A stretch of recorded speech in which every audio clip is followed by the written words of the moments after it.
Selamat ya untuk teman-teman, sahabat-sahabat Jemaah Ahmadiyah yang sedang menyongsong perayaan 100 tahun kehadiran Ahmadiyah di Indonesia.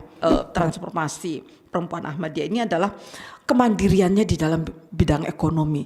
Satu hal yang membuat saya iri ya dengan teman-teman Ahmadiyah ini adalah karena mereka punya kegiatan filantropi yang sangat luar biasa.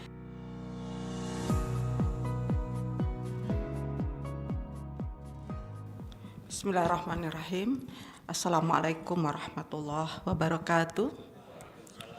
Alhamdulillahirrabbilalamin. Wassalatu wassalamu ala asyrafil anbiya'i wal mursalin wa ala alihi wa ashabihi ajma'in, amma ba'd.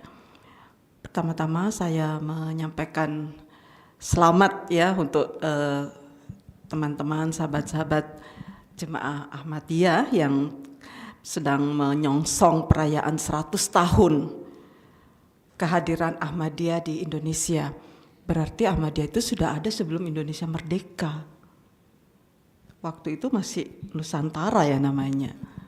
Jadi saya pikir juga Ahmadiyah perlu juga membuat satu tulisan tentang kontribusinya di dalam upaya-upaya membangun Indonesia merdeka. Jadi mungkin ada ya, jadi mungkin belum terbaca dengan jelas. Saya pikir saya membaca beberapa kontribusi partisipasi masyarakat kelompok Ahmadiyah di dalam upaya-upaya persiapan kemerdekaan Indonesia. Itu penting karena ternyata lebih dulu ya, 100 tahun berarti sebelum Indonesia merdeka Ahmadiyah sudah ada di Indonesia. Saya ingin menyapa dulu Pak Amir Nasional kita, alhamdulillah. Kemarin waktu mau ke Kadian ketemu di bandara. Sampai di pesawat saya cari beliau, nggak ada, cuma istrinya yang ada. Jadi rupanya cuma mengantar di bandara aja ya Pak Amir. Alhamdulillah, bapak-bapak, ibu-ibu, para petinggi di Ahmadiyah, ada Prof. Burhani, kolega saya di IP, juga beberapa sahabat saya yang hadir di sini. Saya tidak bisa menyebutkan satu persatu. Terima kasih bahwa kita semua berada di sini. Alhamdulillah. Assalamualaikum warahmatullahi wabarakatuh. Sore ini kita mengucap puji syukur kehadirat Allah SWT. Kita sudah memasuki, terutama kita ya yang umat Islam, memasuki puasa yang ke-21, nggak terasa ya. Jadi sudah masuk likur ketiga istilahnya. Alhamdulillah. Mudah-mudahan kita semua mendapatkan rahmat dari Allah SWT. Demikian juga salawat dan salam dari junjungan kita Nabi besar Muhammad SAW. Pertama saya ingin mengatakan bahwa kehadiran kelompok-kelompok keagamaan seperti Ahmadiyah itu kan mencerminkan keberhasilan masyarakat sipil, dan sebetulnya pemerintah itu berhutang budi ya terhadap kelompok masyarakat sipil yang ikut membangun negara ini. Karena sesungguhnya kalau masyarakat sipil itu kuat ya, diisi oleh kelompok-kelompok seperti Ahmadiyah ini, sebenarnya kan pemerintah kan nggak perlu bekerja ya kan? Ya nggak sih?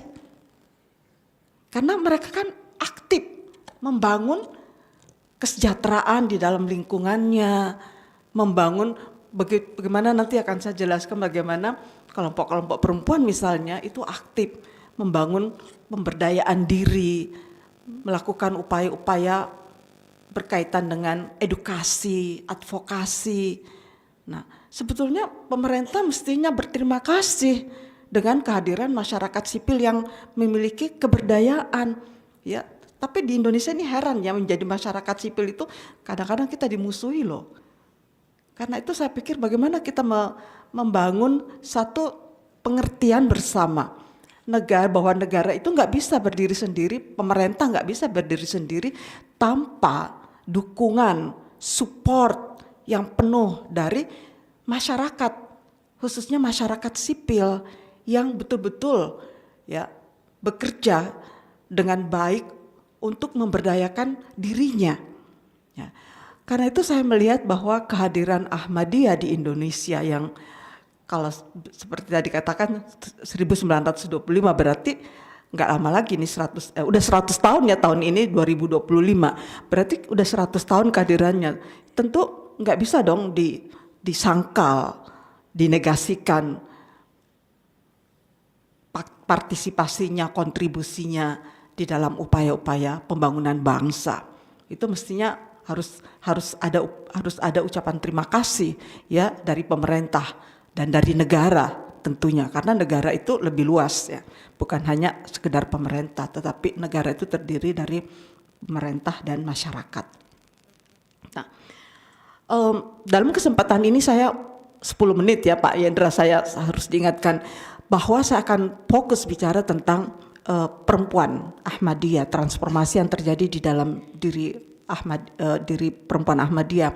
Yang pertama saya ingin mencatat bahwa perempuan Ahmadiyah itu sudah terorganisasi dengan baik dalam sebuah organisasi yang sangat well organization. Jadi organisasinya itu sangat tertata dengan baik yang bernama Lajnah Imailah. Saya melihat dokumennya itu didirikan tahun tanggal 25 Desember 1922. Ini berarti ya teman-teman sekalian, itu 6 tahun lebih awal dari Kongres Perempuan Indonesia loh. Kita Kongres Perempuan Indonesia itu baru terjadi 1928. Jadi kesadaran tentang pentingnya berorganisasi di kalangan perempuan Ahmadiyah itu lebih jauh, lebih dulu muncul. Tapi memang tadi saya tanya Ibu Sadar, Ibu Lilis, bahwa kehadiran perempuan Lajnah Imailah di Indonesia itu baru nanti tahun-tahun 50-an ya. Mungkin ada masalah kali ya kenapa tidak bersamaan dengan ketika diresmikannya di pusat sana di Kadian. Jadi kalau saya melihat cukup lama. Memang gagasan pendiriannya itu digagas oleh Khalifatul Al-Masih ya, Al-Maud yang kedua ya. Jadi itu juga satu progres ya, betapa ulama ya, betapa pemimpin agama itu juga merasakan. Karena kalau di dalam organisasi keislaman di Indonesia seperti di NU ya, kehadiran muslimat itu bukan karena diberikan oleh atau karena kesadaran ulamanya, bukan, karena perempuannya yang menggugat. Kita perlu punya semacam lembaga sendiri. Akhirnya berdirilah muslimat. Setelah muslimat ada, perempuan-perempuan mudanya menggugat lagi. Perlu ada nih wadah khusus untuk perempuan mudanya. Lahirlah kemudian Fatayat NU. Kemudian setelah itu menggugat lagi nih yang lebih muda lagi. Lahirlah IPPNU dan seterusnya. Jadi itu kesadaran itu dari perempuan. Dari perempuannya. Demikian juga di Muhammadiyah kalau saya nggak salah, nanti Mas Najib bisa menjelaskan lebih panjangnya tentang kehadiran Aisyah dan seterusnya.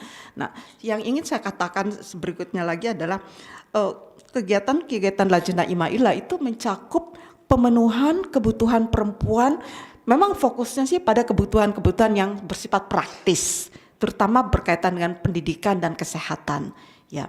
Memang kalau saya melihat ini kritik saya ya terhadap Lajnah Imailah, mungkin kritik saya itu harus dibaca sebagai dorongan ya untuk menjadi lebih progres lagi di masa yang akan datang.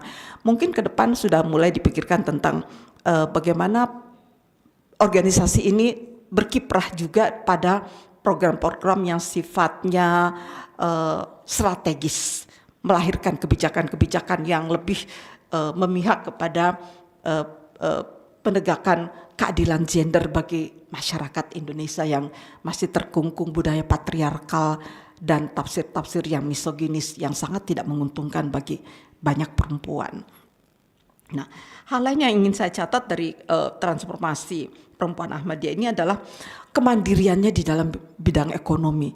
Satu hal yang membuat saya iri ya dengan teman-teman Ahmadiyah ini adalah karena mereka punya kegiatan filantropi yang sangat luar biasa.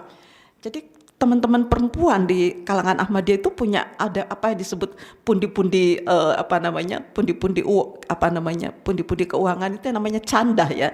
Dan mereka semuanya membayar. Jadi ini yang nggak ada nih di Muhammadiyah, nggak ada di NU ya, bahwa setiap kamu menyatakan anggota kamu betul-betul ya wajib sama dengan wajibnya kamu bayar pajak. Nah ini yang nggak ada. Saya sebagai anggota perempuan NU, kayaknya saya bayarnya ya waktu iuran ya setahun 2 tahun udah gitu hilang, nggak tahu, nggak berlangsung pas seumur hidup. Ini nih kekuatannya itu di situ, kekuatan canda itu mereka punya keberdayaan ekonomi.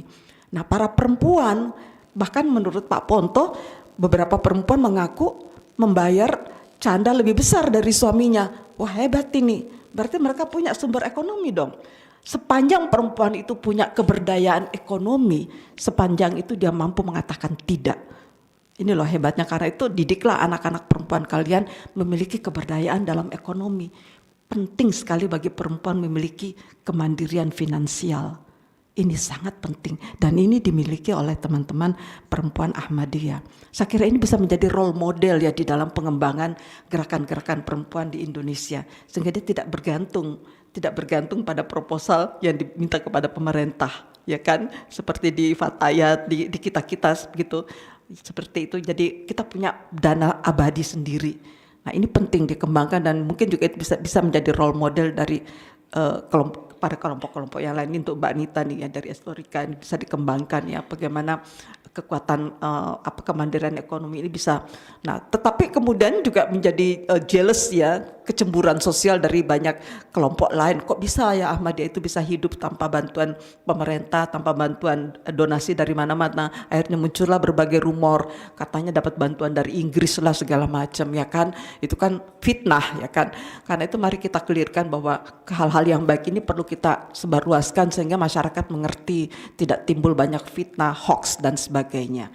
Nah, selanjutnya terakhir yang saya ingin katakan, pengalaman saya yang mengikuti beberapa kali jalsa, saya ingin mengatakan, bapak-bapak jangan tersinggung ya, bahwa perempuan Ahmadiyah itu menunjukkan apa yang dikemukakan oleh dari banyak riset, termasuk Pew Research Center, bahwa perempuan itu jauh lebih religius daripada laki-laki.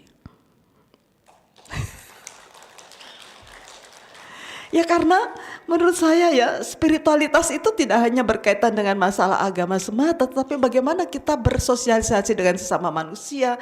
Perempuan-perempuan Ahmadiyah itu bisa masuk loh dalam banyak kelompok ya dalam masyarakat kita. Tapi juga yang menarik, meskipun dia mengikuti jalsa salana yang jauhnya ribuan kilometer dari rumahnya di Kuningan sana, di desa mana, tetap saja dia memperhatikan kebutuhan anak suaminya. Sebentar-bentar telepon, udah makan belum? Itu nggak terjadi pada laki-laki ya kan? Karena itu kalian anggap bukan hal yang spiritual. Itu loh, spiritualitas itu bagaimana kita punya perasaan empati terhadap sesama, terhadap anak, terhadap suami, terhadap istri, terhadap keluarga, terhadap masyarakat, terhadap negara, rasa peduli pada orang lain. Ini yang nggak ada. Jadi saya pikir benar ya, benar. Selama ini saya mencari di mana ya contoh dari berbagai hasil penelitian yang mengatakan bahwa perempuan itu lebih religius. Ternyata begitu saya ikut ke Kadian, saya merhatikan betul. Kalau subuh itu jam 4, bahkan sebelum jam 4 kita perempuan-perempuan, laki-lakinya kemana ini? Nggak ada muncul. Nanti menjelang azan baru nongol 1, 2 gitu kan. Kadang-kadang saya kesel. Kita mau salat subuh nggak ada satupun yang nongol gitu kan. Tapi perempuan Ahmadiyah itu baik-baik ya, nggak seperti kalau saya misalnya, saya langsung maju jadi imam ya kalau saya. Mereka masih takut ya, karena itu saya pikir ke depan ini penting ada upaya-upaya lebih lagi memberikan keleluasaan. Tapi ini juga berkaitan dengan kebijakan-kebijakan organisasi tentunya. Mana yang terbaik nanti mungkin bisa difikirkan bagaimana perempuan-perempuan Ahmadiyah juga itu mendapatkan kesempatan untuk mengembangkan pemikiran-pemikiran yang kritis untuk membangun inovasi-inovasi yang lebih besar lagi dalam tentu saja untuk kemaslahatan dan untuk kesejahteraan organisasi, bukan hanya untuk organisasi tetapi juga untuk umat dan bangsa. Terima kasih. Wassalamualaikum warahmatullahi wabarakatuh.